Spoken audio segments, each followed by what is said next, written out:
ഒരു പ്രായം കഴിഞ്ഞാൽ നമ്മൾ ഈ പൊതുവേദിയിലൊക്കെ പോയി സംസാരിക്കുന്നതൊക്കെ വലിയ റിസ്ക്കാണ് ഇനിയുള്ള കാലത്ത്. നമ്മൾ സംസാരമൊക്കെ ഒത്തിരി കുറയ്ക്കുക, പല സ്ഥാനമാനങ്ങളും വിട്ടുകൊടുക്കുക, മാറി നിൽക്കുക, കുറച്ചുകൂടെ സ്വസ്ഥമായിരിക്കുക. നമുക്ക് വളരെ കോൺഫിഡൻസ് ഉള്ള ഒരു ചെറിയ സർക്കിളിലൊക്കെ സംസാരിക്കുന്ന പോലെയല്ല പ്രധാനപ്പെട്ട പൊതുവേദികളിലൊക്കെ ഒരു പ്രായം കഴിഞ്ഞ് പോയി സംസാരിക്കുന്നതൊക്കെ. കാരണം ഒരു പ്രായം കഴിഞ്ഞാൽ നമ്മുടെ ചിന്തകളും നമ്മുടെ ആശയങ്ങളും ഒക്കെ നമ്മൾ പറയുന്നത് അതിൻ്റെ കമ്മ്യൂണിക്കേഷനൊന്നും കൃത്യമായി ഒരു സമൂഹത്തിന് എടുക്കണമെന്നില്ല. അല്ലെങ്കിൽ നമ്മൾ പറയുന്ന കാര്യങ്ങളായിരിക്കത്തില്ല അവർ ചിന്തിക്കുന്ന കാര്യങ്ങൾ. ഒരുപാട് തെറ്റിദ്ധാരണകളൊക്കെ വരാൻ സാധ്യതയുണ്ട്.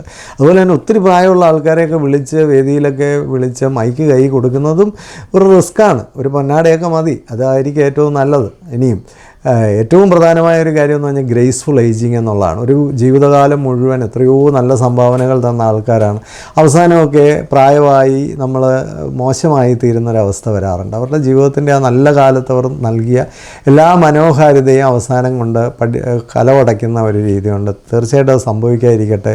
നമുക്ക് സംഭാഷണങ്ങളൊക്കെ ഒന്ന് പരിമിതപ്പെടുത്തുകയും സ്ഥാനമാനങ്ങളിൽ നിന്നൊക്കെ വിട്ട് മാറിക്കൊടുക്കുകയും ഒക്കെ ചെയ്ത് നമുക്ക് സമൂഹത്തിലുള്ള ഒരു ഇൻഫ്ലുവൻസ് കൊണ്ട് എന്തെല്ലാം പോസിറ്റീവായിട്ട് ഈ ലോകത്തിന് ചെയ്യാം.